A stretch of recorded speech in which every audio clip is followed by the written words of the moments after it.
Hello, everybody, and welcome back to the Diamond Drive Cup Round 2 from Kyalami here today. Jesse Lee in the booth, joined by Nate and, of course, Stewie on the broadcast buttons for today. And Nate, race one at Alton Park was anything but boring, but a dominating performance by Rose gets the win. But I think the thing that everybody left that race wondering was just how these drivers were going to return to the track after all the bumps, thrills, and spills that did occur in Britain. Yeah, last week definitely was no shortage of action. Like we noticed there was action seeming everywhere. You just couldn't look away from it. But this week, hopefully with the track a little bit wider, a little bit longer, some spaces for cars to overtake safely without bumping into one another, and just generally a better track for, well, I wouldn't say close racing, but clean racing. I'll say it. I'll say close racing. I am very interested to see just how different race two shakes out.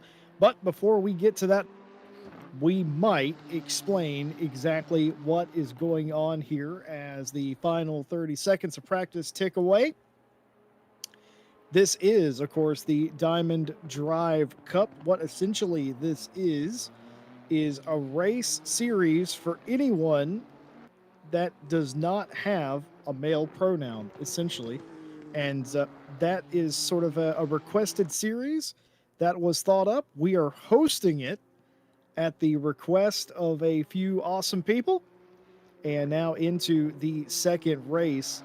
And we brought up Alton Park because not only was it race one, but I've been talking to the drivers after the race and through the week, and they all pretty much assumed that it was going to be, well, the word I like to use is scruffy. They assumed it was going to be scruffy. It was, but you cannot fault three different classes on the very, very difficult track at the same time. It would have been odd had it not been near Calamity. Yeah, I agree. Alton Park, while it's a fantastic racetrack, it just doesn't lend itself well to high capacity grids. And that's what we had. There was a big turnout. We had a lot of drivers turn up, and the racing was good. But as you said, it was a little bit messy. It wasn't quite as faultless as maybe we thought it might be. But everyone said they had fun, and they're back here again for race two. Well, we of course have a qualifying session to go, as was last week. Qualifying will take place in a 30-minute format, 15 minutes for Pro and Silver, 15 minutes thereabout for the AM class. There were rumors during the week of potentially splitting off the AM class into their own race. I wouldn't call it unanimous, but it was a vast majority of the drivers and teams didn't really like that idea too much. And a couple of them I talked to, I asked them, why were you not in favor of splitting off the AMs? And they goes, well, the AMs realistically weren't the ones causing the most problems last week. In addition to that, the AMs will never get better if they don't share the track with quicker and more consistent drivers. And I thought that that was just about the most respectful and sort of competitive bias I've ever heard. And I absolutely love that. I love the fact that they're like, no, no, no, leave them in here, let them get experience. And that, I think that says a lot about the caliber of team and driver that we have here.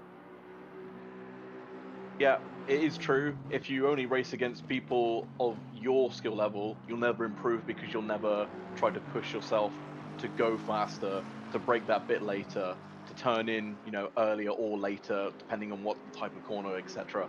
So yeah, like you said, it is nice and it's respectable that they said no. We want everyone to stay together to do so. It's fantastic that they're all here as well because there's more cars on track, which means we get more action and more stuff for us to talk about. Yes, it is. And something else that happened, Nate, to me over the past week, I was inundated with responses of mispronunciation of names, which I assume anytime I have to learn a new batch of names, that is going to happen.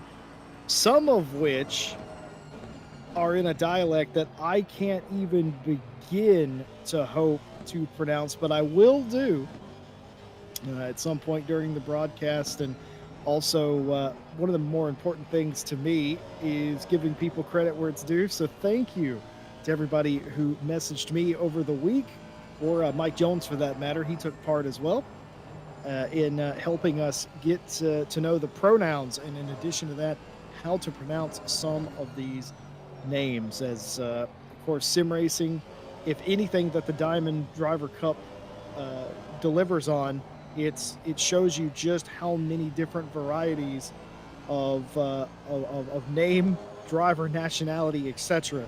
that we have in sim racing. We are literally spoiled for choice. There's a few names I will not be attempting to pronounce. Mika's last name, for example, I That's will. one. Now Yeah, that is very interesting because I Mike Jones sent me a video of the triple three's name, and I watched that video on repeat for about 10 minutes. I received the same video. I did attempt, but I thought to save myself embarrassment and to save Car 13 getting frustrated with me pronouncing their name wrong, I'm just gonna leave them to either Car 13 or Mika. Oh dear. Well, qualifying is underway here. Aner Rose has set the opening shot and the opening benchmark at a 47 or 40.732, and that is the quickest so far. And the number 326 will slot in just ever so slightly slower.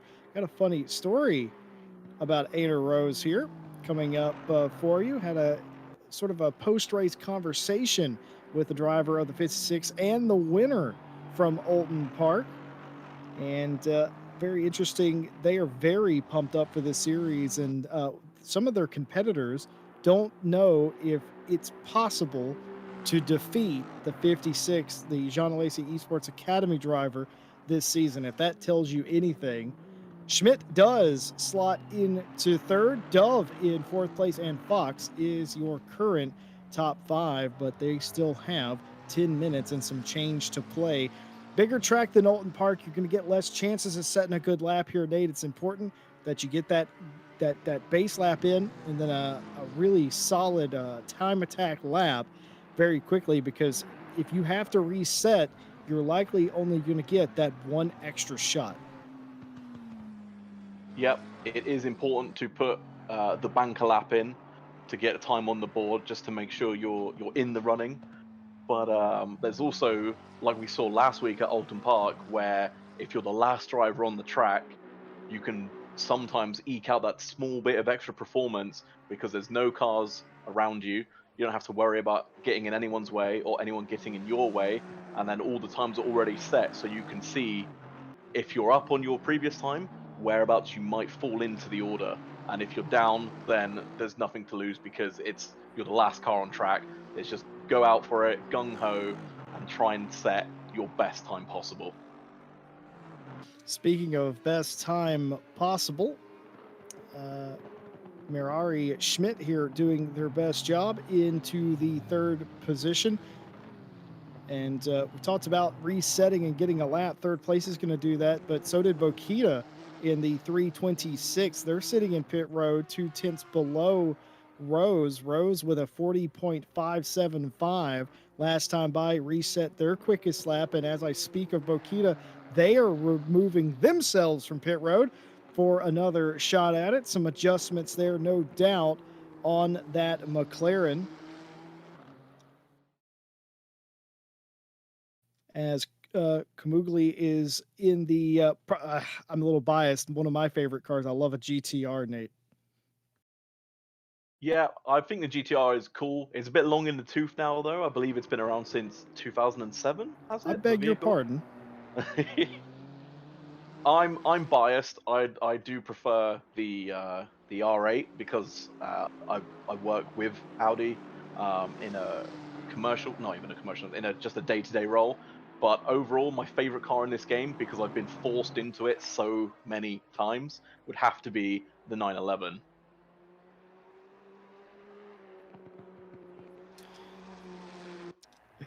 Well, I'm gonna definitely not hold that against you for the rest of your life, Nate. And Nicole Fox going back up into the fifth place position with a 41.637.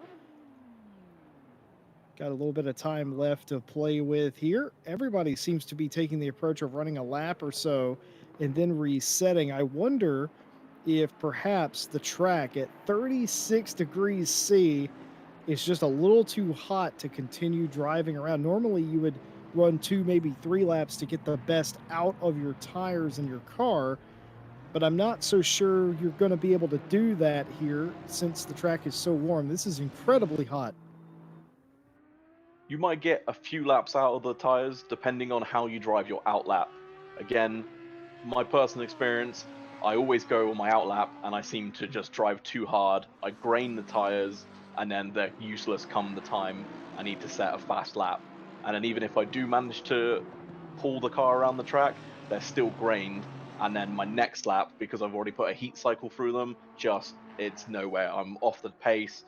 The car's sliding. It's a horrible feeling. And again, like you said, the high temperature will not help these drivers bring these tires in. They have to go slower than they would like, and you watch the time tick away. Time is valuable because again, you don't want to be on the track at the wrong point where you don't want to be crossing the line just as the flag comes down because then your lap's well gone. You don't have time to finish it because you crossed the line after the checkered flag, or in the case of the drivers on the track now, their allotted time. 6 minutes left for them. It depends. They might get 2 or 3 more laps, but like you said, they're doing one lap, resetting. I would assume changing tires and going again to try and get the maximum performance they can from the lap.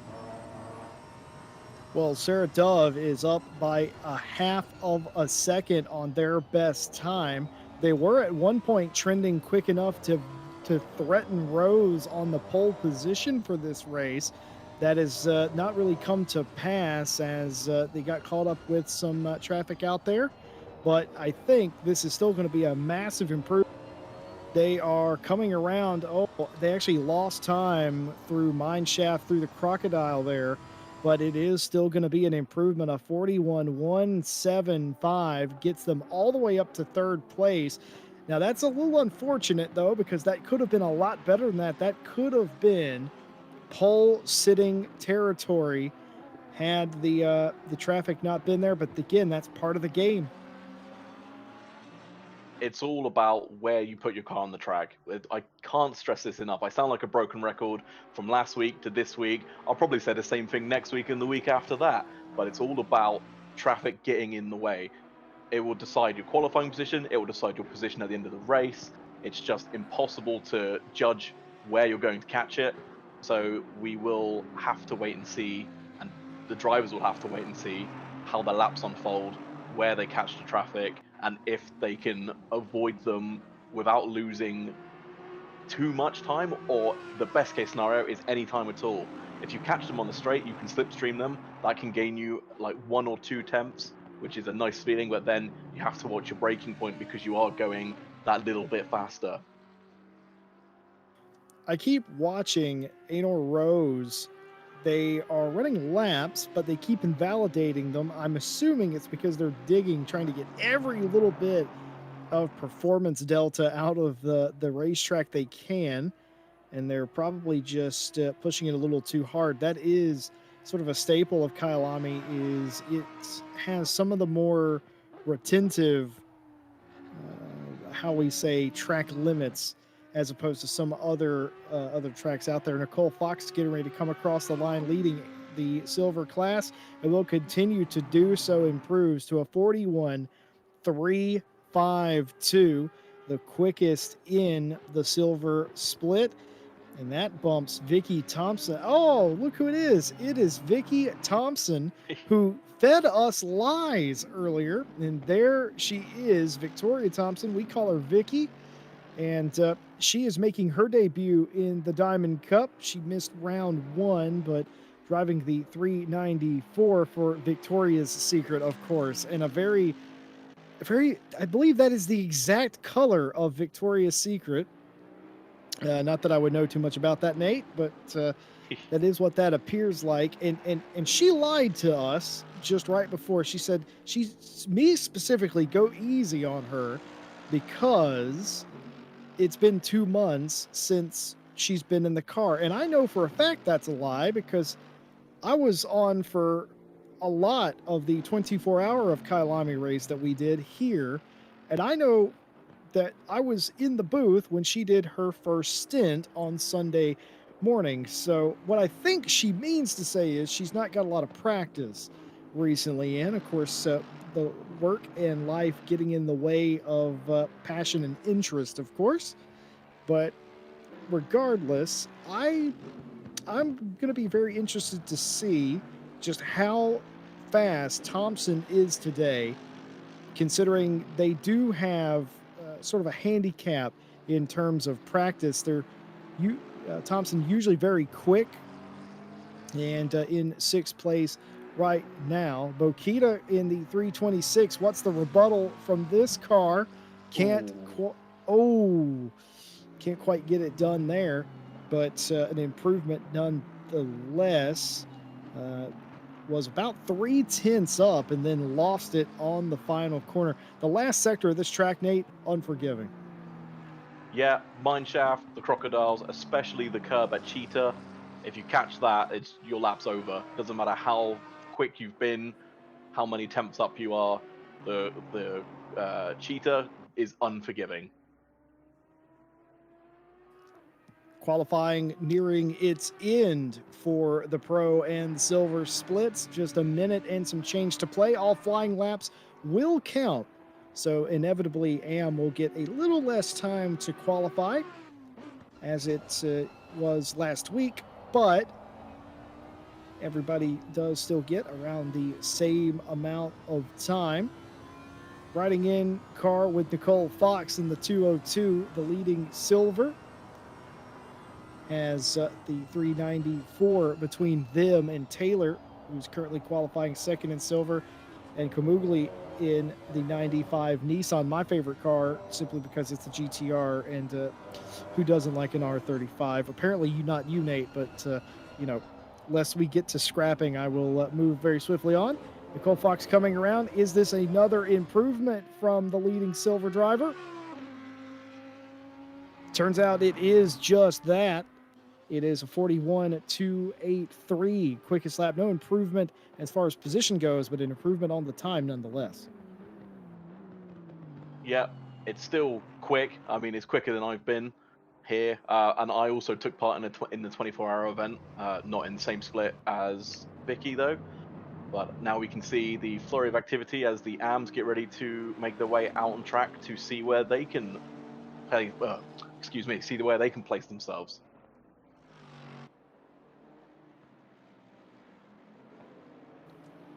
Qualifying for the pro and the silver wrapping up here. All these laps getting completed. The AMs have been released from their pit boxes. Here is Witcher in the number 12. That Bentley, I love that lime green on a Bentley like that. I didn't think I would. That's a very lovely looking car. And is it just me, or does that paint job make that Bentley look bigger than it actually is? Do you know, I was thinking the same thing, but why does it look there's like, no way. Yeah. Did Kunos make that car bigger this week? I know there were 2 patches.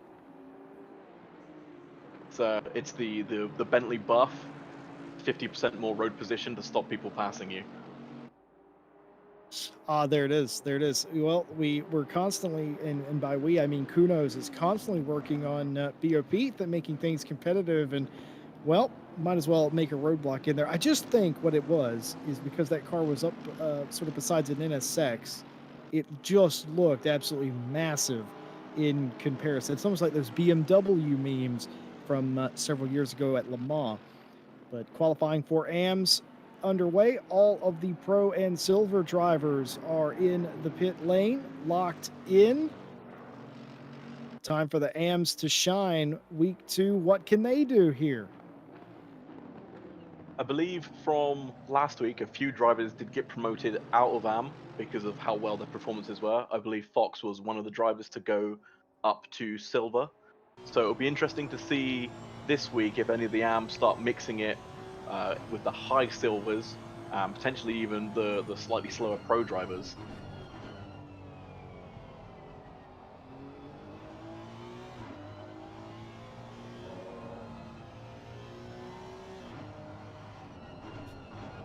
Riding on board here, getting a driver's eye view of what it's like to pound around Kyalami. I feel like we spent a lot of time around here recently at RCI, but that will happen to you whenever you run several championships in a row that all seem to come here in a course of 24-hour race.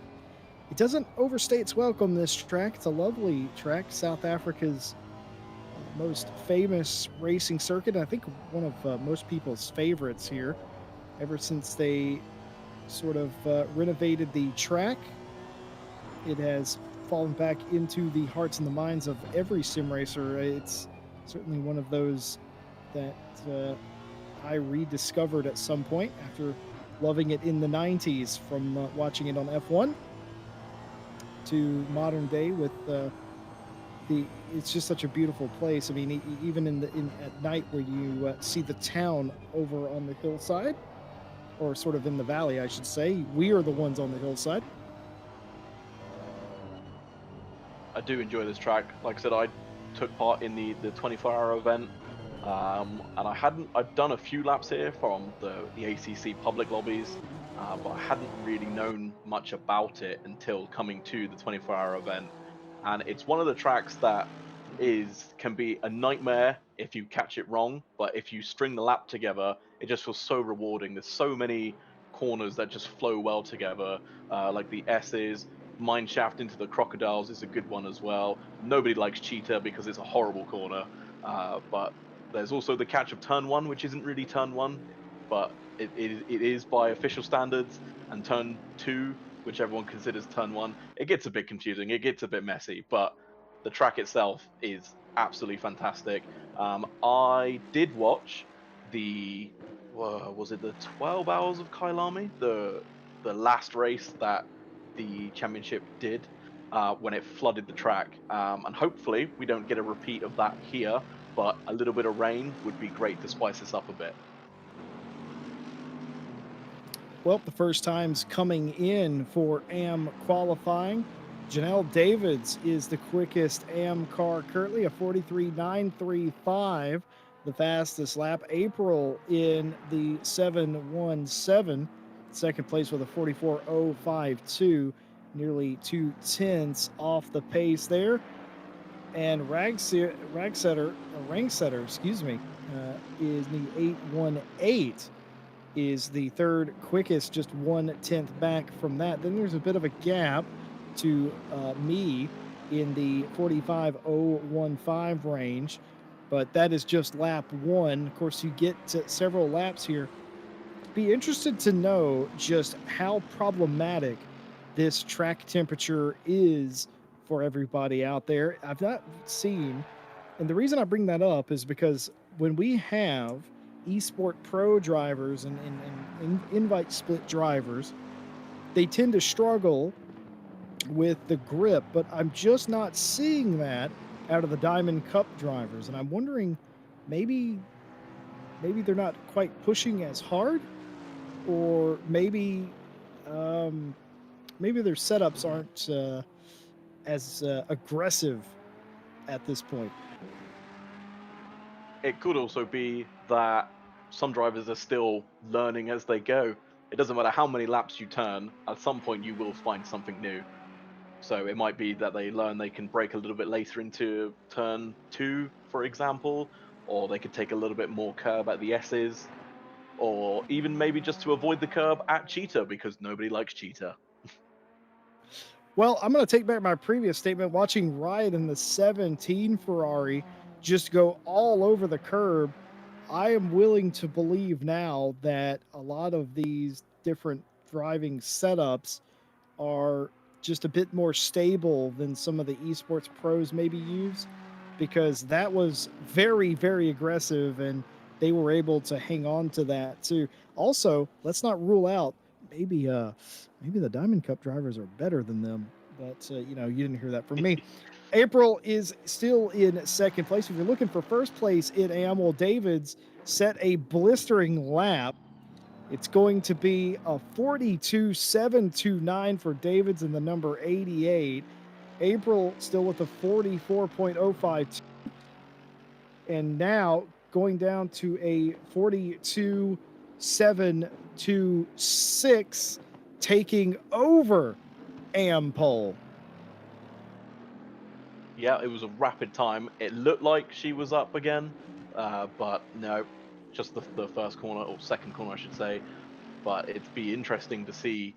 Again, we've got some of the AM drivers mixing it up with the back end of Silver, so we'll have to see how this plays out. See how many more can jump up there, as we see Witcher go ahead of two of the Silvers with a nice time of a 1:43.416.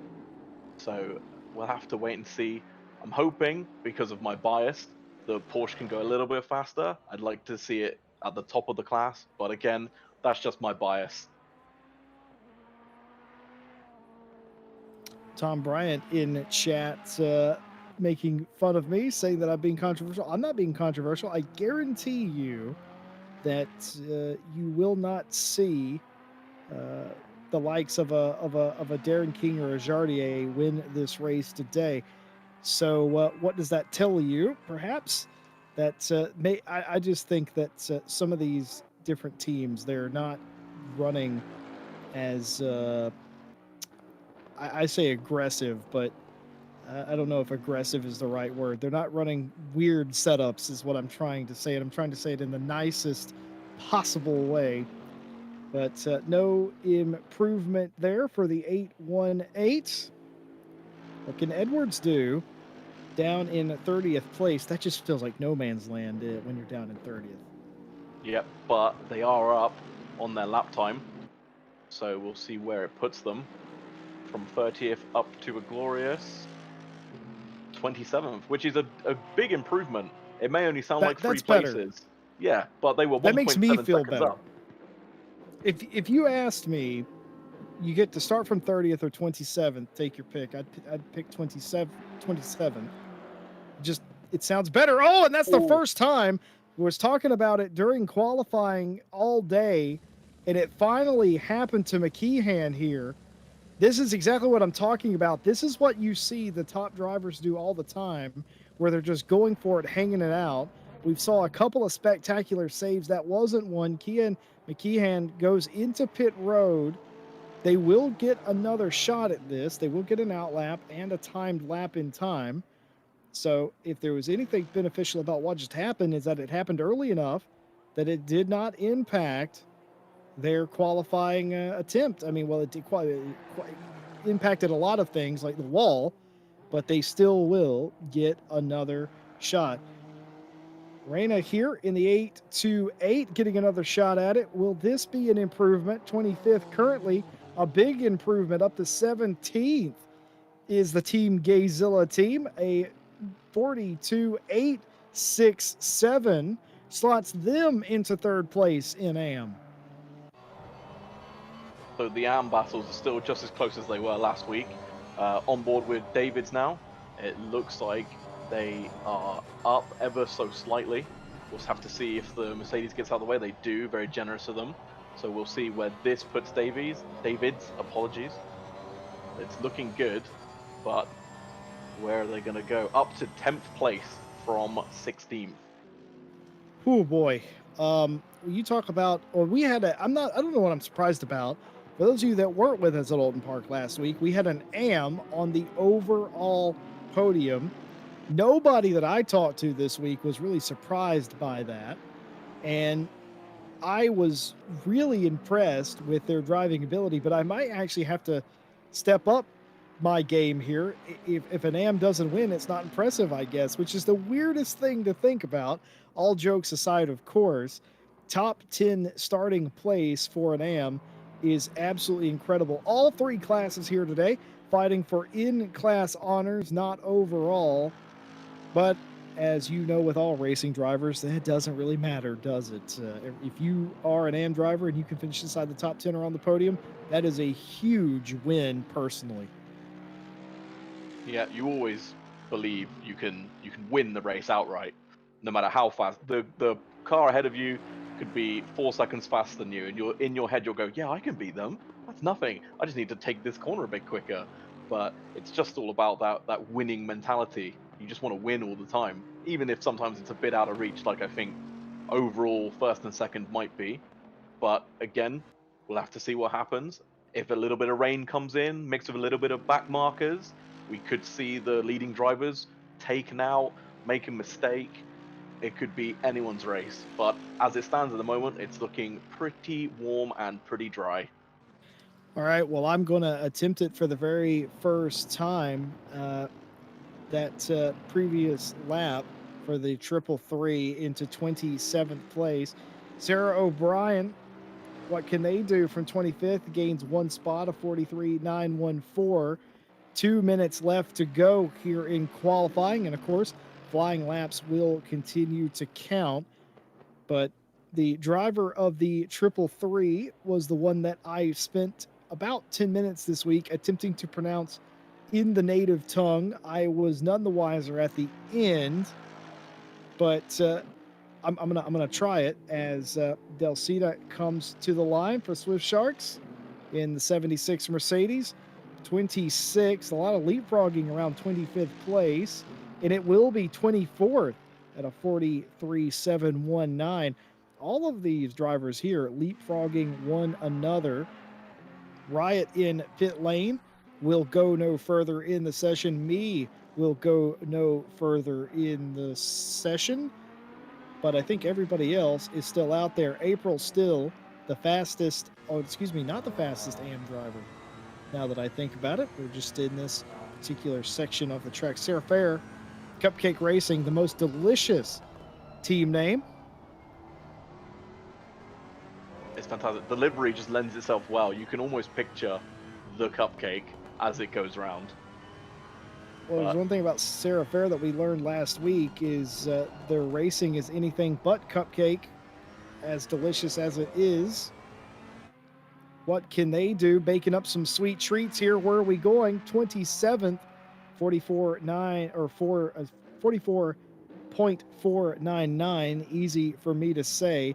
A big improvement gets you out of the basement. absolutely. I think now, though, car number 11, Robertson, will be the last car to cross the line for a valid lap. I don't think Lillian Sparks will make it. No, it's going to be too close. So our last driver on a fast lap will be car 11 Roberts. So we'll have to see where they go. It's this last minute, this last gasp effort to pull yourself up a couple of places to see where you can fall. And again, obviously, we have all the drivers on their laps currently as the 818 walks back to the pits. They made a mistake somewhere, brought out the yellow flag for a moment. So we'll just have to wait and see who goes where on board with, well, following Anderson through their lap at the moment. They are up ever so slightly, and you only need to be up a couple of attempts to jump up 3 or 4 places. It seems the AM battle at the back seems quite close. Yeah, we haven't really talked about that because we haven't really had time to really talk about it because there's so many cars in this race. But a 10th could be many positions, and that is exactly what you're seeing. We talked about the leapfrogging going on in the middle part of the AM field. Well, Anderson is going to improve to a 45.777. What can Cupcake Racing do here? 44.499 last time by. Can't improve there. Losing time in the final sector, as Nate documented earlier. April coming across the line does not improve either. And Lab up to 30th place, the final car coming across the line for qualifying. Fairly subdued Q session there. A couple of good battles back and forth. So, with all of that in mind, we will have the cool down to the race. 1 hour of racing, a pit stop required. As far as I'm aware, only fuel required to go into the cars. No no tires required on the stop.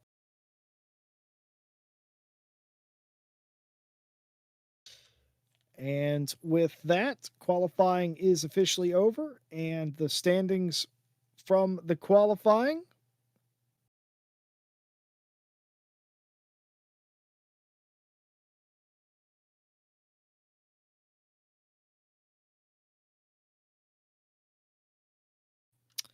So we're going to go to the championship standings after the one round that we did last week. Alton Park, very, very tough racing. Starting off with Pro, Ainer Rose drove a fantastic race in the 56. Late race drama could not keep them from victory. They were so far out. It would be an 18-second victory over Schmidt in second place. Sarah Dove in the 177 was the third place car in Pro. And of course, Gobi and Bokita round out the top five. Mia Rose is the only other pro driver that scored points, and Victoria Thompson, who we documented earlier, was not there, but is here this week. And that's all of the pro drivers in the field. We'll move swiftly on to the silver field. Quite a bit more here. Nicole Fox was unstoppable, parking their car on the overall podium on with the 202 Audi, but also more importantly, winning the silver race. Sturch second place, and Erwin the podium for silver. Kamugli and Taylor rounding out the top five. Carlsvard, Vandenberg, Martin, Horton, and Lee. Hey, I like that name. I'm a little biased though. Is the top 10 in silver after one round.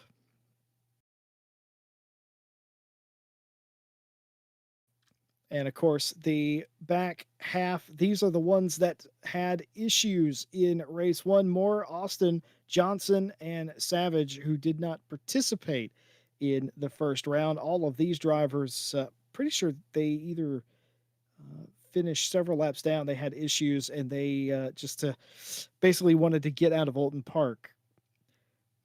And the AM drivers, of course,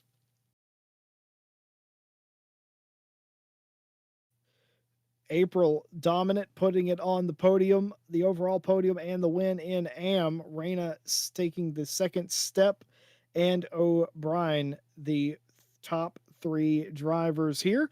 If you haven't noticed a pattern yet in the points, you should have. And of course, me and Edwards rounding out the top five. Witcher Riot, Anderson, Fair, and Robertson, the rest of your top 10. Very important to mention for all of these tiers, you can still win this championship from any place, in my opinion, from any place inside the top 10 in the latter half of the AM drivers. Mikey Plow, which I cannot pronounce correctly, but that's as close as I can get. McKeehan, Sparks, Delcina, Rangsetter, Maurer, Davids, who I believe qualified on pole here today, and Deb Lab, who also didn't score points. All of these drivers will be looking for a better go of it today. And several of these drivers, in fact, had a really great qualifying here today as well. Well, that is your points after the opening round, all split up by class. Well, Nate, they're not split up by class in the race. Overall glory here to go for today. And, well, if it wasn't difficult enough fighting your own class, you're going to have to fight everybody else, especially if you're Davids, that is qualified inside the top 10. Yeah, absolutely. Like you said, they're not split by class. So while you may be, for example, as the grid sits right now, overall you might be in 10th place, but in your class you are first place. So it's almost a bit tricky to keep up with who's where, but at the end of it, when we've settled the results down, we'll know exactly who is where.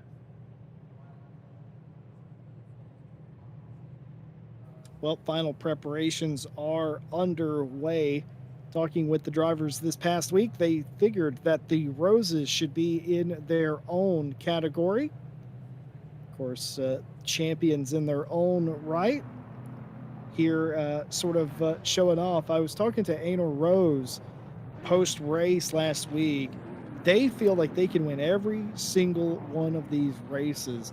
The confidence from Rose was perhaps the most impressive thing I have ever heard out of a driver. I have interviewed, I don't even want to guess how many drivers, and I've never heard confidence like that, and it's very, very exciting. The other thing that from Alton Park was we focused, Nate, as commentators about how rough some of the racing was. Almost every driver that I talked to didn't seem phased by it, and in fact also expected it to occur at some point.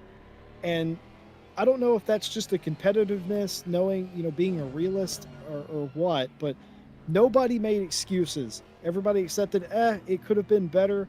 Yeah, we expected that. Yes, I may have gotten hit. It doesn't matter.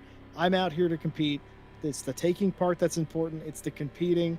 And as long as I have somebody to race, I'm happy. That is the fundamentals of sim racing. And it's probably the can you tell I'm a little passionate? That's the thing. I love to hear that from people.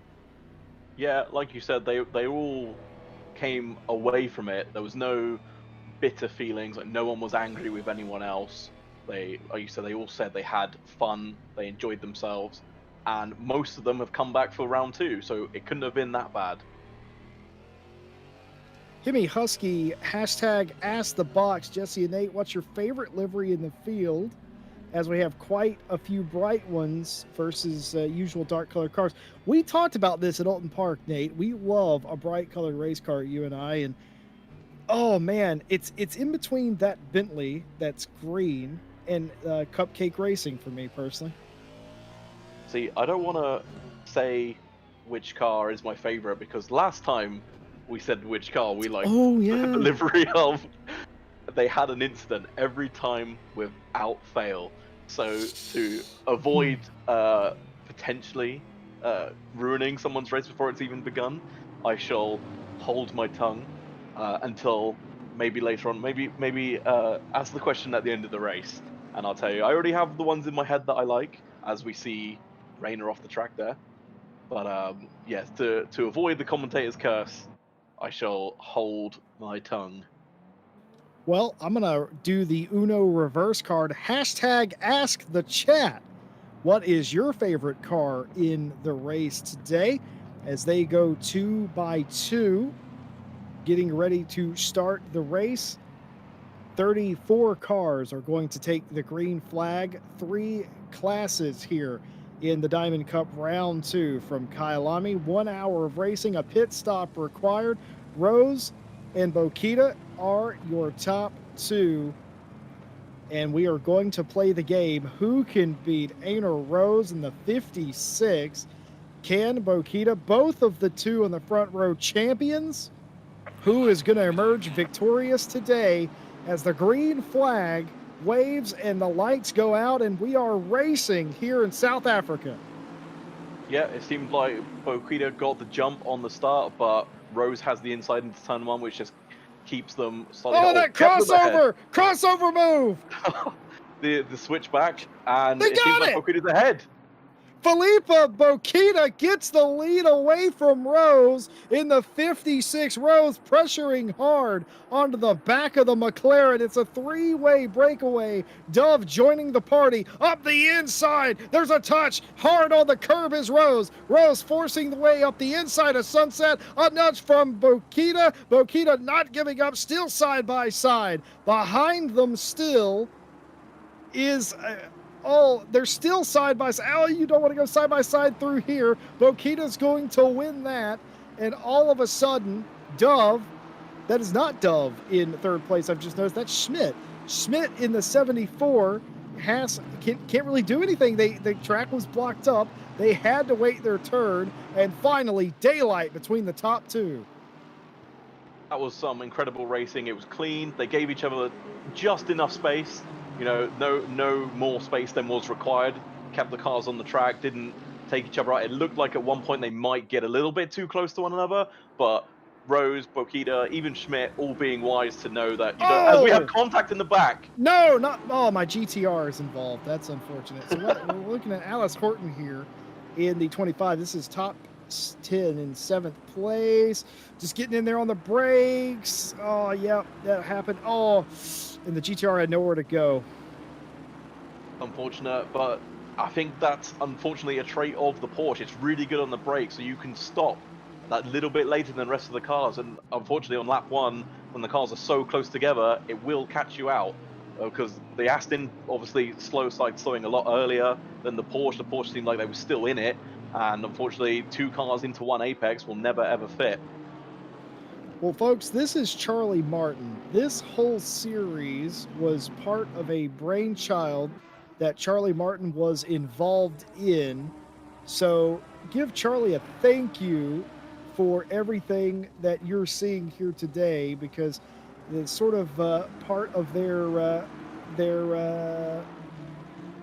creation Brainchild? as we see. Yeah. I'm sorry. I was watching David's get beside the Taylor, and Erwin here is not willing to sit in line as they jump Taylor. And now we have Erwin looking to the inside. That's going to be a risky move. Can't quite do it. They're going to be 3 wide. It's close, isn't it? But the Porsche, again, nice naturally aspirated engine, doesn't have to wait for those turbos to kick in. So off the corners like that, they can pull away as they go side by side through mineshaft. Who's going to brake first?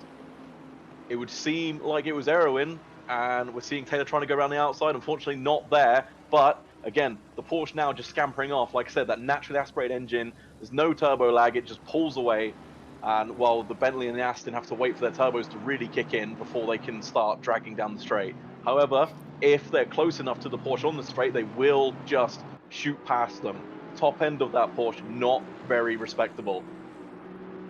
Give a call to Vicky Thompson in 4th place.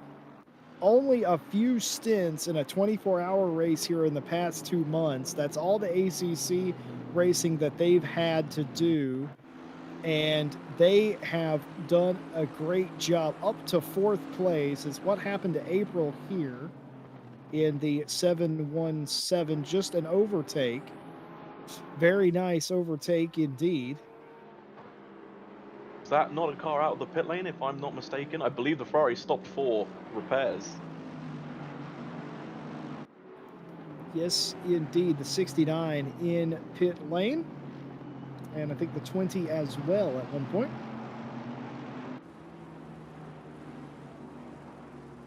Does seem like at the moment, as there's a dive down the inside.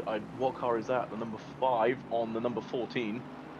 That is Sturch there getting it done on Johnson, and I love the aggressiveness early. Look at this. Look at the move. The 5 trying to go up the inside, trying to muscle in there. They're going to get this move, and they are probably going to end up with 2 positions at the end of mine shaft. That was incredible. Very late on the brakes just to send it. Maybe other cars taking it a little bit cautious for the first lap, just bringing everything into, or second lap, I should say, bringing everything up to temperature. But Sturch says, no, I'm not waiting for you. I need to get on with my own race.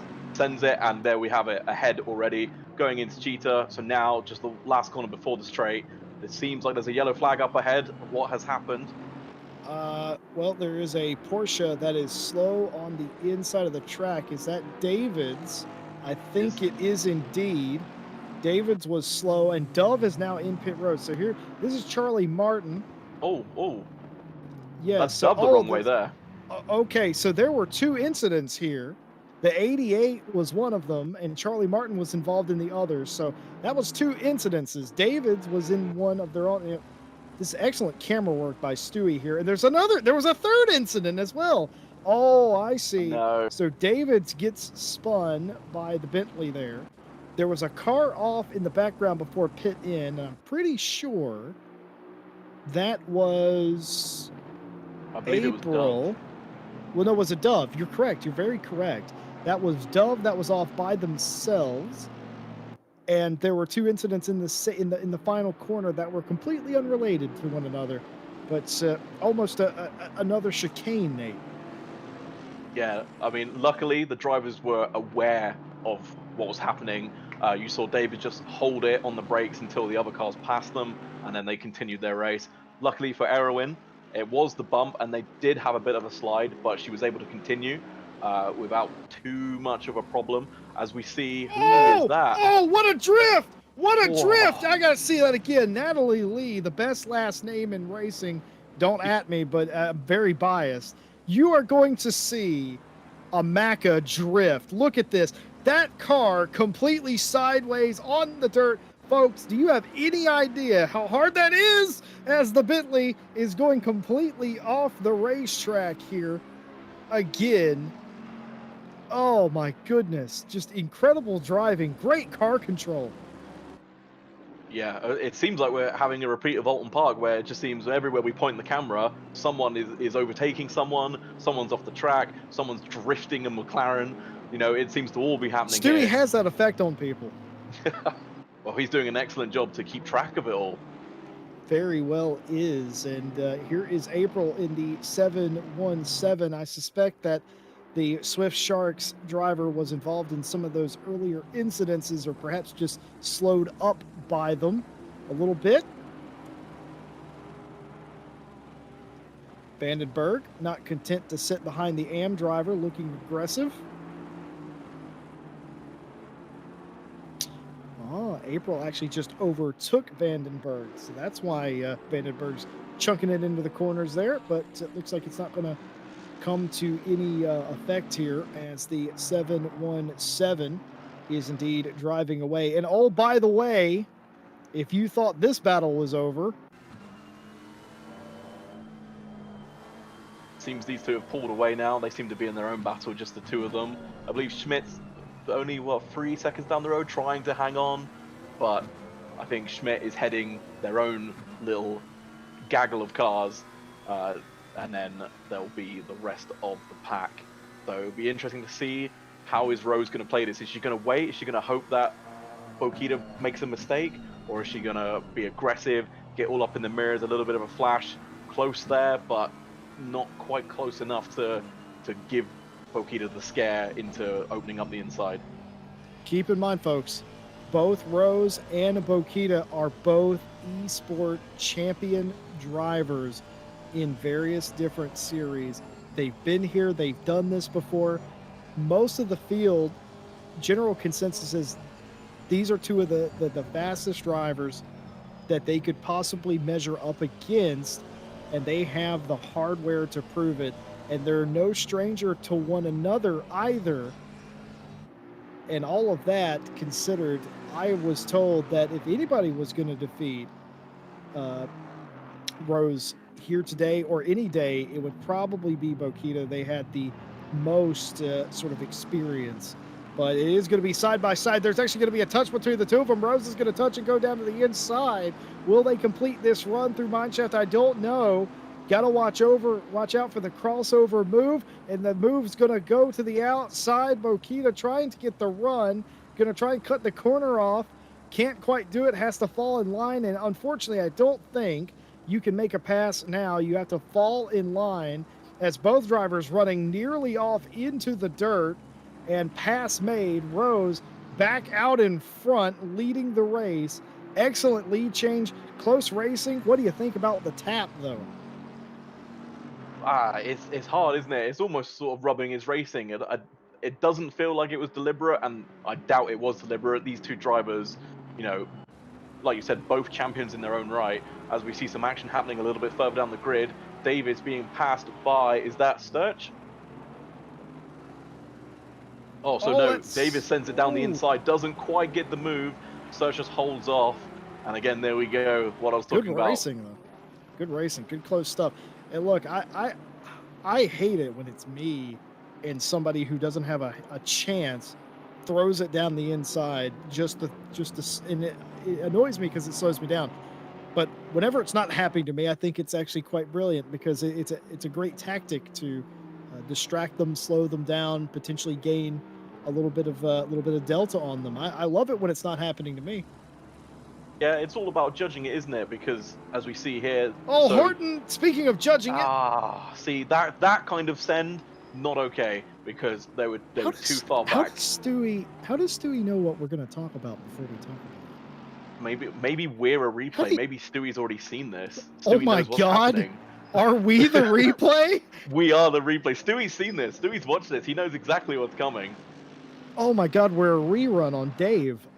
So I'm the only American that'll ever get that joke, Nate. Anyway, so me trying to go up the inside of Edward, and well, it it might happen, but now I wonder what's happened there. Was there contact between the 335 and the 587? We're about to find out. Now I didn't see it, but there's a reason. Oh, okay.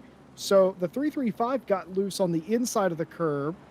The the pink Mercedes there went wide, and that allowed the Lexus.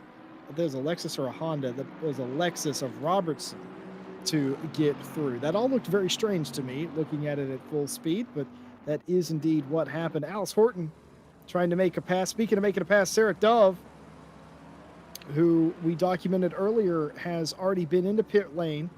Sarah Dove is the leading car that has pitted, but contact here. So yeah, it was almost a case of Dove tried to get the switchback where you take the corner wide on entry, cut tight to the apex, and then get the better drive out. But the Mercedes seemed to almost just sort of wallow across the track. Not really anyone at fault there. It's just one of the ways that racing happens. I will say, barring one or two small incidents, as the 2 is the cause of a yellow sector 2, the 587 is off again in the same place, if I'm not mistaken, in sector 2. That car's just sitting there right now. Don't know if they're having. Oh, excuse me. That is that car's in the pit lane. That is why that car was sitting there. So the 587, after going off into the dirt, didn't look like there was any contact, but they have come in and done their pit stop early. There's no pit window here. You can pit whenever you feel like. As Alice Horton continuing to try and make this pass on Vandenberg. I feel like this is the second or third time we've seen this pass not come off, but excellent effort nonetheless. It's all about timing it perfectly. You gotta just. I feel like passing some of the time is just getting lucky that the person in front of you is having a human moment. Absolutely. Sometimes you just sort of see them disappear off, and you're like, well, you needed to brake a couple meters earlier there. You watch them run a bit wider, and then you just take the place. But again, it's all about just applying the pressure. As we see Alice Horton get a little bit scruffy on the exit of that corner, lose some ground. So that's just taken the pressure off Vandenberg for the time being. Some of that's picking up the throttle too early. Some of that is the temperature, I would imagine. 36 degrees C. Incredibly hot. And there is the Lexus. The Lexus, who had made 3 good passes, is now spun out at the top of Leacop. Sarah Dove, of course, documented, is the leading car that has pitted, the 177 Les Race Lamborghini. I believe Dove pitted for repairs, didn't they?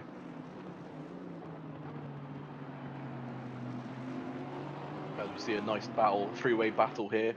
And then if we move further to the front, we can see that Rose, seeming to be unstoppable, untouchable, has caught a 1.4 second gap on Bokita. As we stay on board, Sturch sends it down the inside. Can she make it stick? Oh, it's close, it's close. Well, there's a lot of respect there. Racing. The space was given. And Martin just wouldn't say open the door, but held it as there's contact. Davids wants that place, was not patient. They're going to get the place away from them, but you got to be careful doing stuff like that. Could there be a possible rebuttal at some point? We're going to look at that again. Okay. So the Bentley actually hit Sturch in front. I thought Davids is the one that made the contact with the Bentley. Turns out I was incorrect. They were all nose to tail. It was hard to see, but in fact, the Bentley made contact with Sturch there, not the other way around. David's playing it smart, just playing the long game. Like as you saw It's there, working. they rolled off the, well, it seemed, I don't know if they touched the brakes or rolled the throttle, but they got out of the corner and just, obviously the Bentley didn't, ran into the back of Sturge. Luckily, everyone's still pointing forward. I wonder what kind of damage is on the Aston though. Ooh, Maybe a little bit of diffuser damage, losing a bit of rear grip, getting a bit squirrely on the curbs. Looks like a all little bit of a right. slide there as well. All right. Look, I'm going to take back everything I said. I said in qualifying that a lot, if not every team here, didn't seem to have the same issue that we're accustomed to seeing whenever it's really hot here at Kyalami. I think that was only because it was qualifying. In the race, every car has the same problem that I'm used to seeing here. They are absolutely pushing it, and it's showing, and it's causing some mistakes. Yeah, the cars are heavy with fuel, so you do your qualifying runs. Some people do them on like a half a tank. Some people do it on fumes, literally enough for one lap. But now the cars are heavy; they feel completely different to all the laps you've just turned in qualifying. So you have to readjust your brake points. You have to readjust how early you get on the throttle because the cars will just understeer off because they're full of fuel. Look at As we this. see David's getting a run on Sturge. Can they do it into turn one or turn two? I should Oh, apologize, as they that's do. easy peasy lemon squeezy there. That's excellent stuff, and we gotta give a hand to Charlie Martin there, who after contact earlier let both of those cars sort of through after the contact. Very classy move there, but Charlie Martin wouldn't expect anything less from Martin, to be honest. But that is indeed what happened. Victoria Thompson here, who was passed for, well, it was a pass at some point because Victoria Thompson has dropped down to 5th place.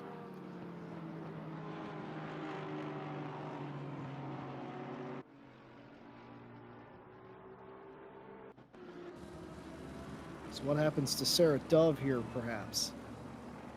Oh Oh my my! goodness! What in the world? Did that not look right to you, Nick? It seemed like the BMW just slowed it like an extreme amount, even for the corner. That was Um, very odd. it seemed like it caught Dove off guard, and to be honest, it would have caught me off guard as well. Definitely a Code Brown moment for me. That just looked so strange. It definitely looked like the car in front was not moving nearly at all. But Sarah O'Brien here caught in the middle of a pack of cars. That's Delsina in front as Alice Horton continues this battle with my favorite paint job in the field. Don't say it. Don't say it. Well, they didn't make contact, so it's fine. Oh And yeah. the cupcake survives another day, and Alice Horton gets another position.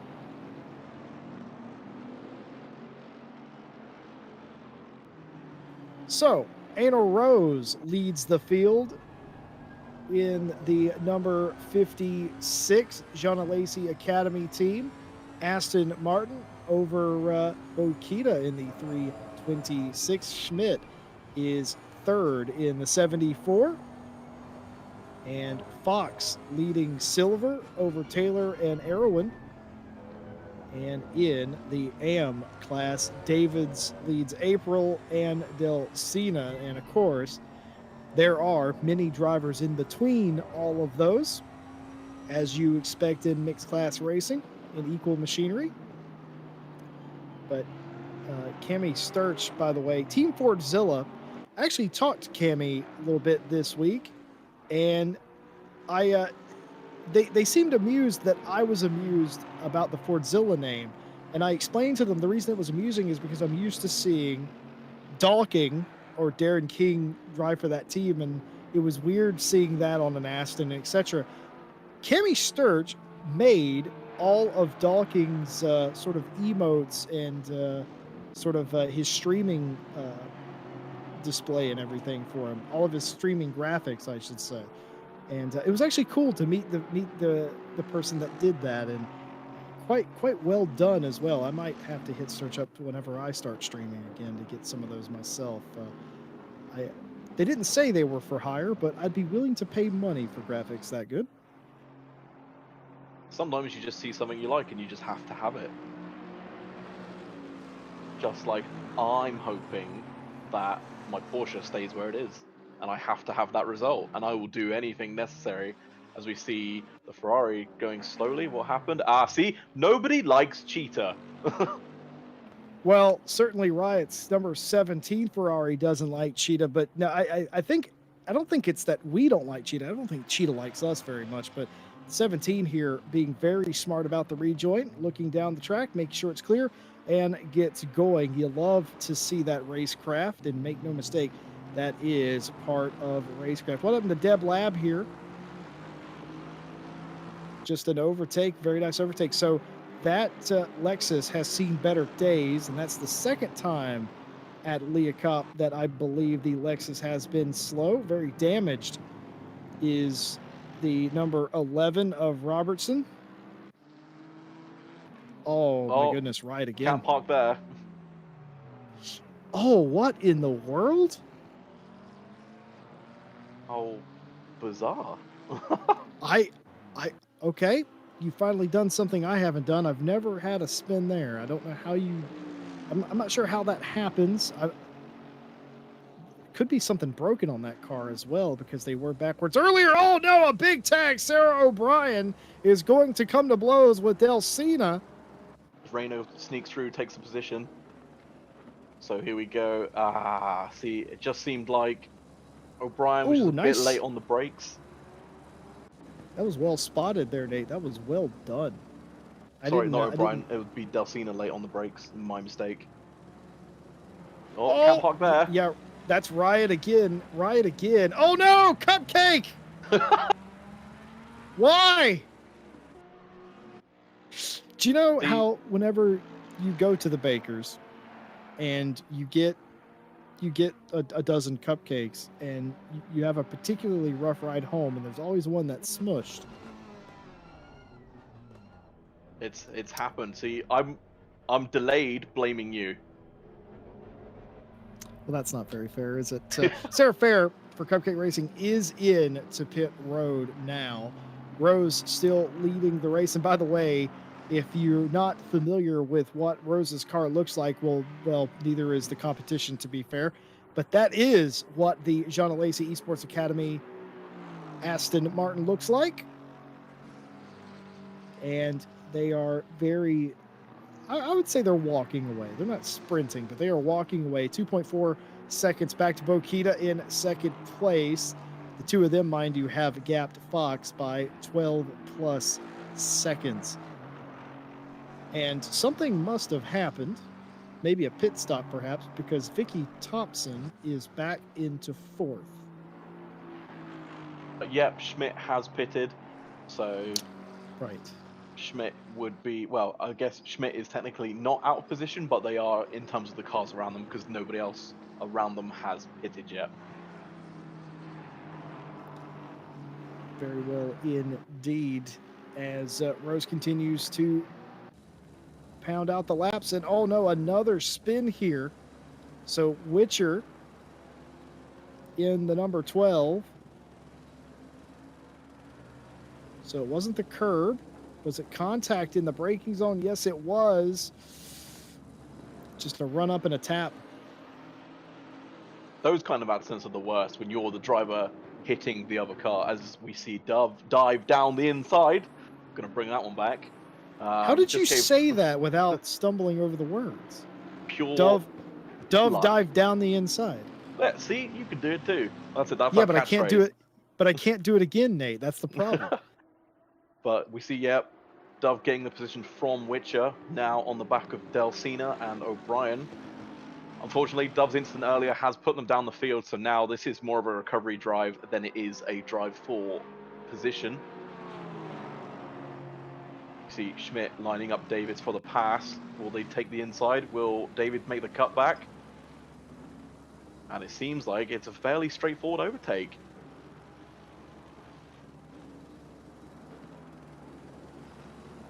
Well, very well done indeed for Schmidt. Of course, Schmidt probably didn't take tires. I could probably confirm that by looking at the pit delta, but either way, pit stop is completed. Everybody has to take one. They have to add fuel. Tires are optional. You can take them, but you are not required to take them as we go in car with the 177 Lamborghini.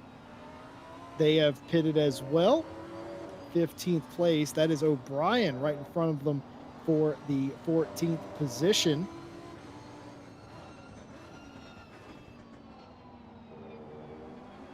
They're just hugging the inside. Has O'Brien gone wide for there? No, it's just a wider line to get more traction. Can Dove send it into turn 2 though? I will get this right because turn 1 is the kink. And yeah, textbook straight down the inside. Can she hold it though, or will O'Brien get the switchback? Because now O'Brien has the inside. No, Oh, not quite. nice move. Nice. That wasn't a block, but it was a block, and it was advantageous because it kept the momentum in favor of the 177 Lamborghini. Done and dusted. And Nate, look what you have started in chat. Chat is doing Dove tongue twisters now.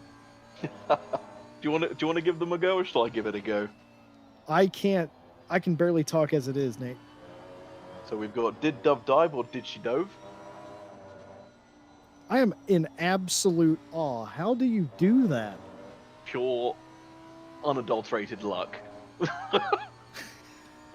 Well, I have a catchphrase of my own. It's I'd rather be lucky than good, because statistically you're more lucky than you are skillful most of the time. And well, I even that even said, there's no way I could say any of that. As we look at the rear wing cam of Sarah Dove's car, looking at the back there. So what happens here? Charlie Martin again. Oh, okay. A little got in there a little hard. Knew that they were going to turn Martin's car and backed out of it. Did the 717 of April. That's a respectful way of going about it. Like, oh, I didn't mean to turn you there. Good reactions by Martin as well to keep from spinning that car. Yeah, like you said, got in a bit hot, but obviously held the throttle. Throttle? No, definitely didn't do that. Held the brakes. That's the better one. Just not to turn around Martin, as we see the lapped cars now starting to get in the way. Mika, last name not pronounceable. It's Nicely. Nope, I'm not doing it. What, you mean to tell me that you can do Dove did dive, but you can't say plow? I mean, not correctly. Well, neither can I. That's not actually how you pronounce it, but that's as close as we're getting today, as April continuing to make moves here. Nice to see that all the cars, no matter whereabouts they seem to be, have someone to race. You know, there's no one sort of languishing on their own, as we see McKeon in the wall hard. What in the world? Did they just... massive damage there. Did they just lose it, I wonder? Or did they have help that we didn't see? I think maybe a combination of the two. I think they went down the inside. Was that Sunset? Yeah, down the inside. Maybe to avoid hitting the other car, just got a little bit more pressure on the brakes. Seems like it. They may have locked up, and then it's just spat them off, unfortunately. That's unfortunate for the team's name that we can't say, lest we be demonetized. 3 wide for Mikey Plow going in there. They're going to end up getting cupcake all over the side of their car. 3 wide is not going to work in that section of the track. No, it seems... 3 wide's not going to work any section of the track. What am I saying? It might, as we see... Oh, no. David's? Now, what has happened there? Now, is that a mechanical issue, I wonder? Okay, so we're being told that Davids has retired or will be retiring from the race, we assume due to a mechanical issue. Commentator's curse. My delayed curse this time. I said I wanted to keep the Porsche in the top 10, and now they're just not here. Oh, that's Oh, that. no. Oh, no. Now, that is not what you wanted to see. Uh, Unsafe rejoin there, Nate, or what? What's your outlook on that? I'd say unsafe rejoin because they seem to just wander straight back into the middle of the track. I understand wanting to get your race back on because going off always is never optimum. I suppose always is. I'm really good tonight. I can say dive down the inside, but I can't get a coherent sentence out. But Welcome to me yeah, every single day of my life. I feel like we've watched a lot of Alice Horton passing cars today, and we are not done with that yet. But is there going to be a crossover move here? It looks like there may be. They're going to be side by side. You don't want to be side by side through here. Maybe a tiny bit of a bump, but they get away with it. And Sturch fights off Horton and keeps that position for now. Excellent sequence of corners by those two drivers. Another great team name, too, Speed Kitty Motorsport. And Riot has parked the vehicle in the dirt. Annalise Riot. Don't know exactly what happened there, but they are definitely parked. we'll go with the old Italian car electrical issues. Oh, really? So, okay. So was that Sturch coming to blows with Riot? I don't think so. Because that's Sturch in front of Horton, and they would have been nowhere near. So who else has those colors? Well, we can find out another time.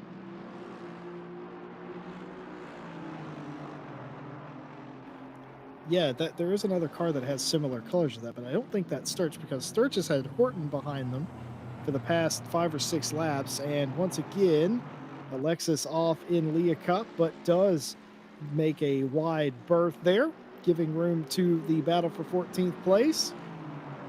I will say, Horton being incredibly patient here, trying to size him up, trying to get the position here. He's going to go ahead and make down the inside, and that could be just what they need. Stay side by side here. This is a dangerous maneuver, but it does, when it comes off, it can come off. Is it going to be an overtake or a crossover move from Sturch? Sturch going to be on the outside. It's going to be hard trying to diamond off the corner. It's not going to work.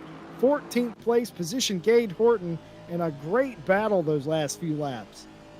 Yep. Horton's been sizing that one up for a few laps now, and finally got the move done as we hear that car 17 has retired.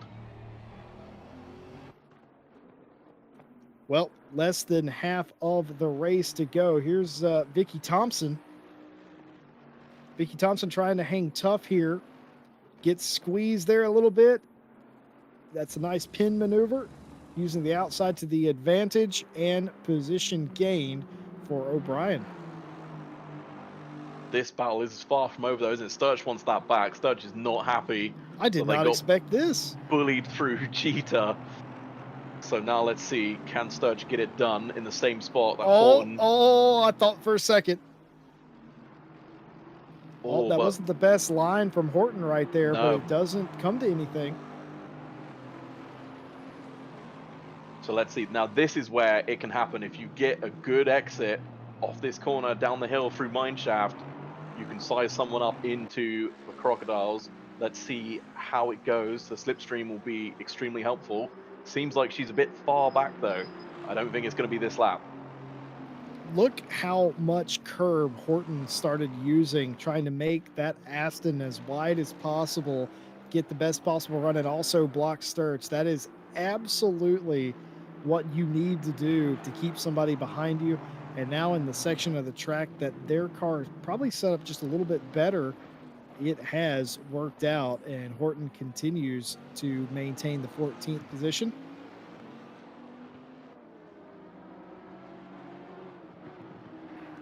Sarah Dove is hounding second place in AM.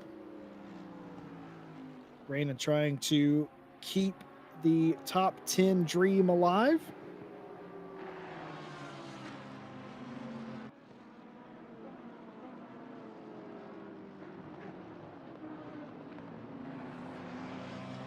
Contact there, or did Dove just psych Rainer out? Give her the old scare.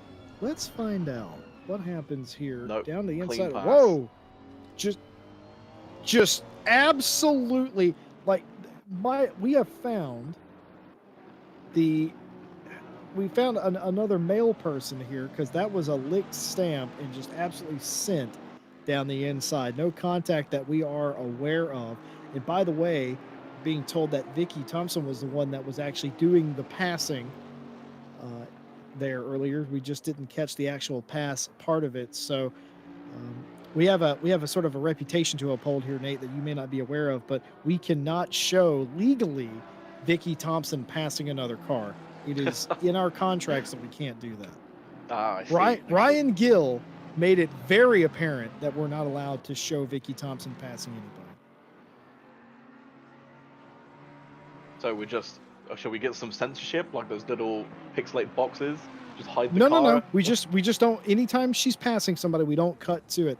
But well, for Robertson, it has been a tough day. They didn't start all the way down in 27th place, but that Lexus is 100% killed, and it's not going to get any better for them as Austin does get by them for the 27th position, and Charlotte Robertson has had enough and is going to come into pit road for what I suspect to be repairs. Seems like they've been in the wall hard as well by the looks of the state of that front end. So we'll see how long they're stopped for. So we're being told the 74 of Schmidt has an identical livery to the 5 of Sturch, and that's the one that hit the 17 earlier. Nate, is what we're being told. That'll be, yeah, that makes sense. That does. Very well spotted there, Conway. Thank you very much in chat. If you guys are liking what you're seeing, if you have enjoyed today's race and you want some more GT racing content, well, RCI TV has you covered. More often than not, more days out of the week than not, we have live sim racing GT action from all across the ACC network.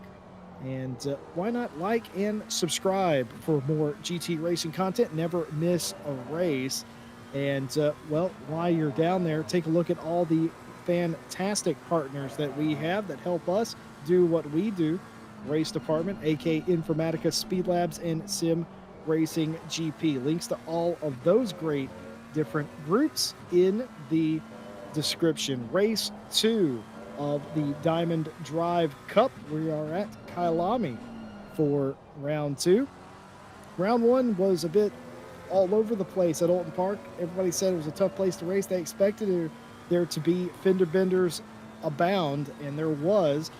It has been a noticeable improvement this week, and I think it does speak to sort of the track layout that it has been, albeit a bit bump and runny, as we would say, but it has been a lot better.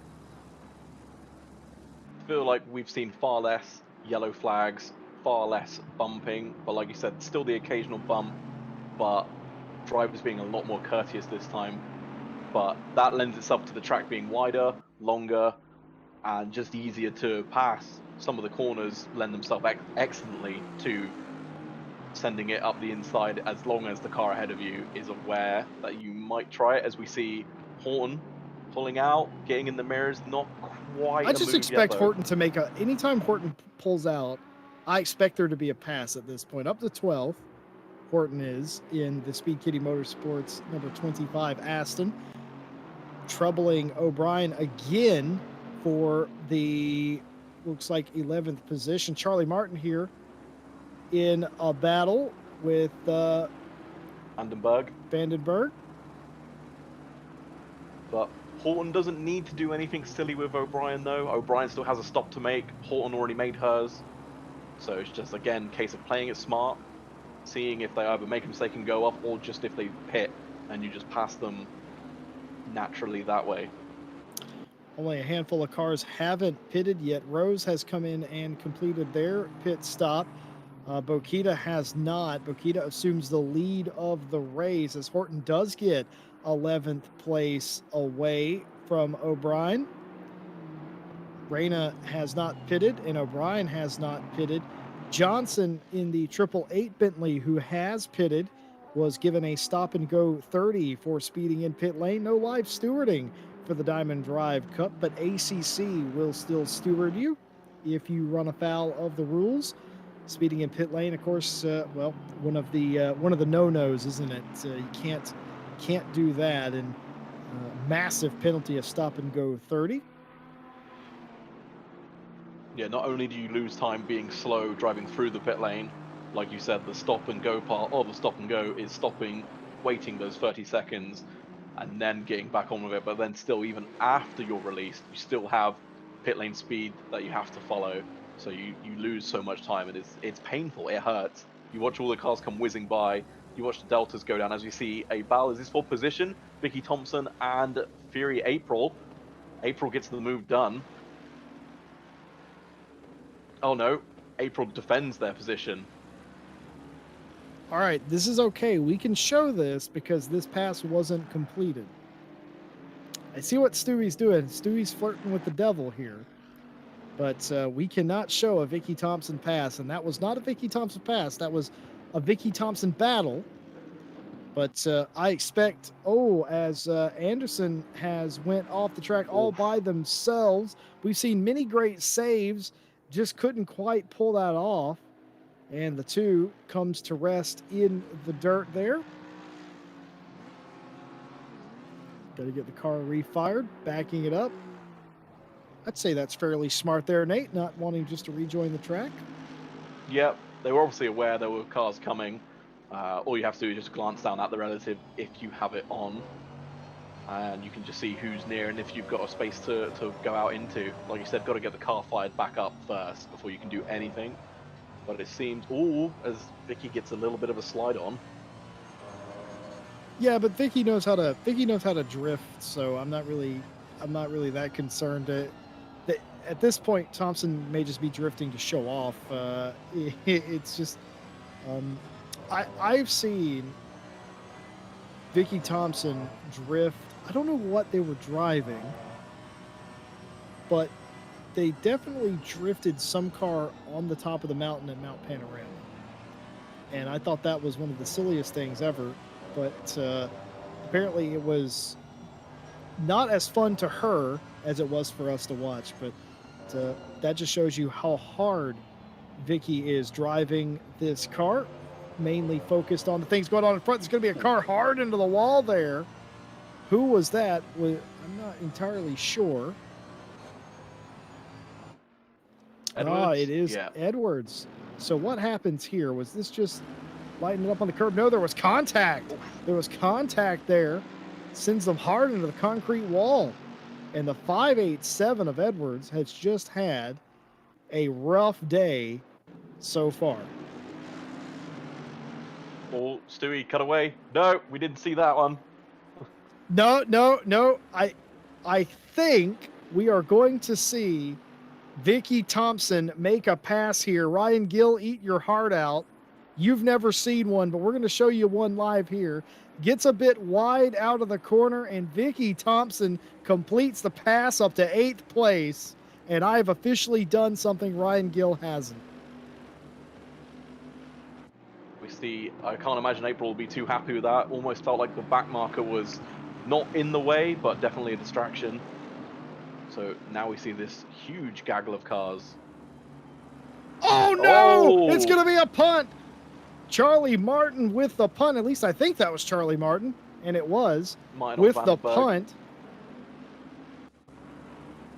Oh, we didn't quite catch all of that, but you saw it live, and it just a touch that led to another touch and a long way off. Luckily, though, obviously the contact isn't fantastic. It frustrates you as the driver being hit because you're just trying to run your own race. as we see. Oh, it's wide. Oh, locked up, Oh, locked up. Oh, that's just a lockup. That's all that is. Like, you just can't turn. They were trying there's to a turn. Sturch is trying to turn here. Look, just locked up. Just completely, just along for the ride at that point. I've done that 100 million times, and it's never funny. It's always annoying because you know you're going to make contact. Charlie Martin these two here. again. Well, I think Charlie Martin, again, for the second time today, let the car back through that they had contact with. Very classy for Martin to do that. And then went right back at him. Beyond that, did not cut them any slack, said, I'm still going to race you door to door for this position. And finally gets the position. As I was saying just before, we had the influx of action. It's always frustrating, but luckily there wasn't a wall there, so you do just slide into the gravel trap. You lose less time than you would if you hit the wall, because obviously then you incur damage, but then you still have the damage from the love tap.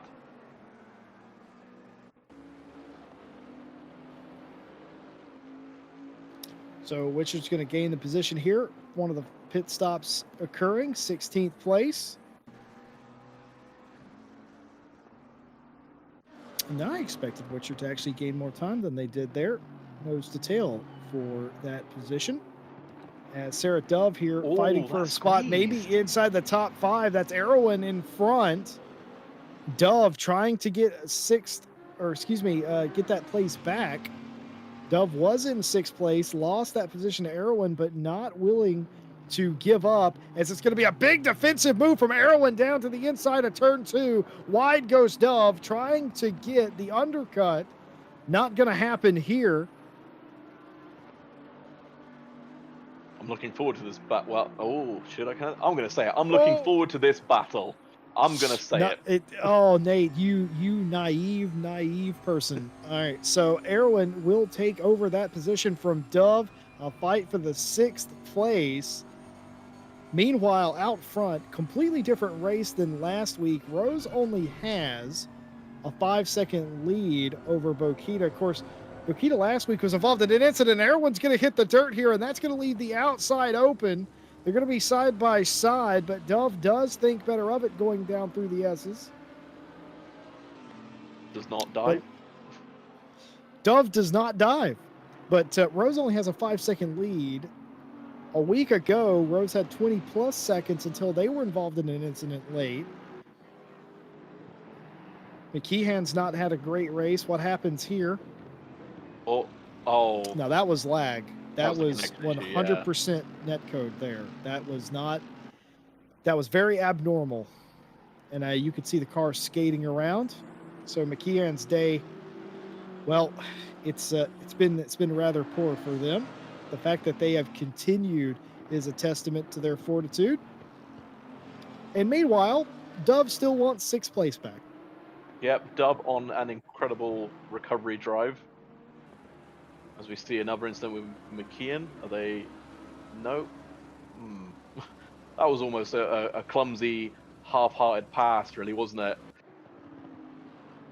It's just about getting in there really deep and not being able to turn as sharply as you would want to. That turned very, very wide, but it's also very sharp as well. So you get in there, you think you got it turned, and then the car on the outside is trying to turn in, and you just come to contact in that situation. Looking at the rear diffuser cam of Erwin here, Sophie Erwin trying to keep Dove behind them. Erwin took this position from Dove at some point. Now Dove very much wanting to get it back as they continue around here, nose to tail, sizing each other up. Being respectful about it, though.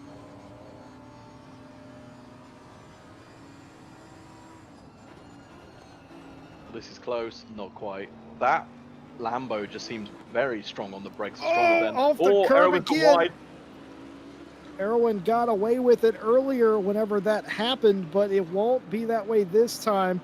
An unadvantageous dropping of the tire there, and defenseless is Erwin as Dove back up to 6th place. It will be interesting to see if Erwin can stay with Dove now. It was really smart driving by Erwin there. coming out of mineshaft into the crocodile as we see a car off, very Oh, off very hard off too. That's in Sunset, I'm pretty sure. at the outside of Sunset, but it seems very Massive damage. strange.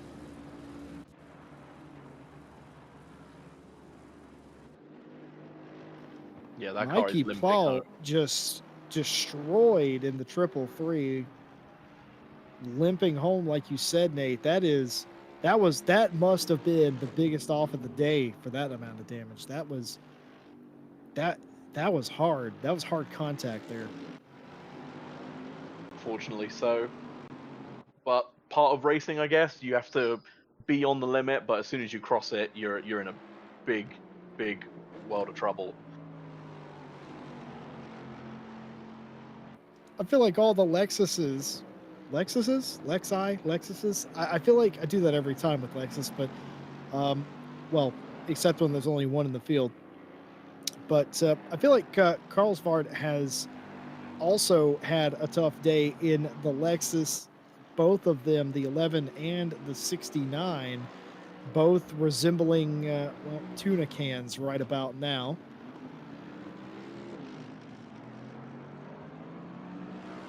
I just don't think the Lexus lends itself well to this track. Are you doing alliteration on purpose now, Nate? No, I'm just struggling. Thought maybe this was one of those commentary on-air games that we play sometimes. As we see. And Anderson off again. Ooh. See, now that's That car, a not fun place to be stopped. yeah, that's a very lonely, scary feeling when you're looking at the traffic coming directly at you, but something amiss with the number 2 McLaren is they're still trying to get that car going the right direction. That car is definitely struggling in the handling department, I'd say. Glee giving Vandenberg the flash, just saying I'm here in your favorite GTR. Yeah, and Vandenberg doesn't care. That's the other thing about that. Vandenberg could tell them Camuglia a few places that they could put that flash button, but Vandenberg does not. He's not. They're not going to be bothered by that at all, and I mean they shouldn't be bothered by that at all. I say that, but again, not very defensive is Vandenberg here. Camugli looking to the inside. Now it's going to go ultra defensive here, but he's going to have to let him into the spot. And then all of a sudden, Camugli, they're going to get the position. They battled hard for that spot, and Vandenberg just had to give it up. Camugli was just able to get to the inside still. It was good racing. There was no contact. Little bit of a squeeze, it looked like, as we see a replay of Reyna coming together. Is that with McKeon? Oh! Yeah. McKeon not having a great day, unfortunately. No, they're not, and that's that avoidable contact. But let's see. I was talking about Carlsbad earlier, and contact with the 19 at the top of Leacop. Now I'm doing it. Thank you, Nate. I've commentators cursed you. New levels of curse. But yes, here's Carlsbad again. I feel like the Lexuses have been in the wars a bit here today. Sparks, we haven't talked about Sparks here very much. Trying to have a position taken from them. Does indeed get it eventually. Team Sparks just running their own race at the moment. You know, little tidbit. Lydian Sparks actually not even a human, a 1,200-year-old elf. I don't get the reference. That is how old they are. Oh, are you looking at the fact sheet? I am, yes. Okay. I was very confused. I'm like, I'm sorry, and I realized you must be reading off the fact sheet. Got it. So we have been prepared with a fact sheet. The problem with that is the racing has been so interesting, and they've been side by side for 55 minutes that I haven't really had time to even dig anything into the fact sheet yet. But I do really appreciate everyone that put in work to not only collate that information, but to also just provide that in general. That is going to be a massive read for me coming up in my favorite car there. Oh my goodness, nearly four wide. Coming through Sunset, you do not want to come through there and be side by side and see there's another car on the inside like that. Very scary moment. Everybody makes it through. But we're hearing that there was contact with Rose, the leader of the race, for the second week in a row.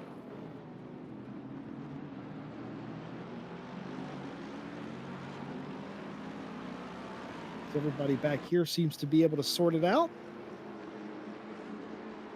It seems like that Mercedes is going quite slow. I don't know if that's just cautious driving or if they have some sort of issue. I think it's wanting to survive. Well, here is Aner Rose. Oh, no! Massive contact there, trying to make the pass on the outside. The lap car with contact, and that has promoted Bokita to the lead. The 326 Macca back into the lead of this race. The fourth lead change in the hour, and that could be the upset moment it's going to be the upset moment unless Rose can dig deep and claw back 5 seconds in 2 minutes. That would be heroic if they could do that. So Lillian Sparks again seems to be in all the battles at the moment in the war zone, just coming together with your favorite car. Here's the thing. They're smashing up my cupcakes and they're smashing up my GTR, and I feel like some of these drivers are doing it on purpose now. I think they know that I have picked favorites and they're punishing me for it. See, this is why there's no gap there. Oh, there's no gap there. Sarah Johnson going for a gap that just didn't exist, frankly. But it seems they've led the position back through, which is always courteous. It's always nice. Very much so. Oh, that looked closer than it was. I was scared for no reason. Well, that is Charlie Martin in the 100. Lights flashing for Bokita here in the 326, the new leader. I will say Rose did close down 1.5 seconds in that lap. It's not enough, but it is definitely something between the top two. I love the team name for Bokita. It's okay to not be okay. I think I second that motion very much so. You know, you don't have to be okay. A lot of people aren't okay. Just my personal recommendation, if you're not okay, accept that you're not okay and fix what's not okay.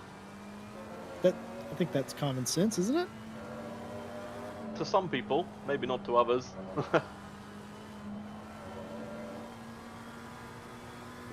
What is the gap though between Bokita and Rose? Because this is about to get very interesting. I believe there is some lap traffic coming up. Can the lap traffic play? Oh, we're not going to get another lap. So unless something out of this world happens in the next few corners, I think this may be our winner. Well, it has been a day of back and forth. Felipe Bokita qualified second place, but on the start was able to take the lead away from Rose, only for Rose to come back, fight all the way back, and take the lead. Had a 5-second gap, but in the closing minutes of the race, tangled up with a lap car going around the outside. Bokita will win race 2. Rose will finish second. Bittersweet for Rose, but Schmidt will come home third in a brilliant and a quiet race. Didn't talk about Nicole Fox much. qualified very well, ran a very good race in the 202 next round racing Audi. They're going to come home in fourth place, but win silver here today over Taylor. Here is Catherine Taylor, the Seaside 765 Racing Team, number 13. Aston Martin's going to come home in second place in silver, fifth overall. 2 silvers in the top 5 this week. Sarah Dove right behind him in that Lamborghini. They will come home sixth place, third place, and the final step on the silver podium. Erwin will round out the podium for silver in seventh. Vicky Thompson, valiant effort. The first ever recorded pass that we've ever seen on television. And Fury April in the 717, an excellent race, winning AM here today. Horton over the line, rounding out the top 10. Cami Sturch in the battles today. Car doesn't look beat up. Kept it mostly clean. Ran well. Rewarded with 11th position. Charlie Martin in 12th. Reyna will be the second car on the podium for AM.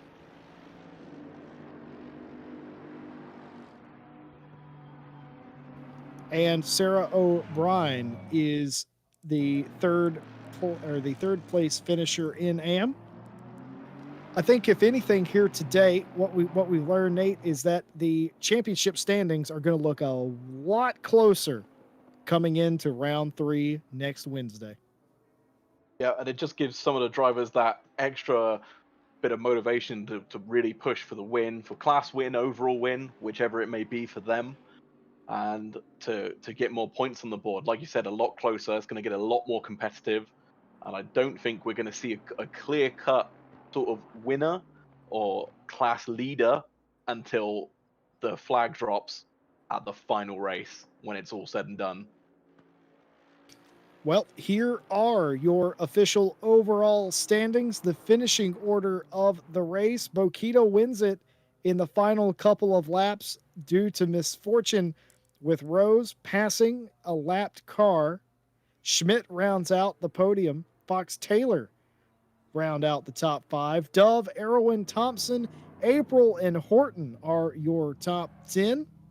Sturch, Martin, Reyna, Vandenberg, and Kamogli are your top 15. O'Brien, Witcher, Delcina, me, and Lee is your top 20. Johnson, Carlsvard, Rangsetter, Austin, Edwards, top 25.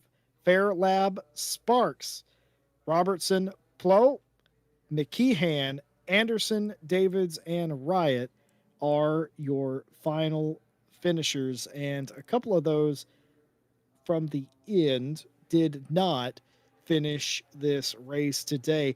Well, it was less physical than it was a week ago, but then again, they had more space. But the racing was as close as it ever had been. And if anything, I'm just excited. I'm excited for round 3. What do you say we do the same time next week?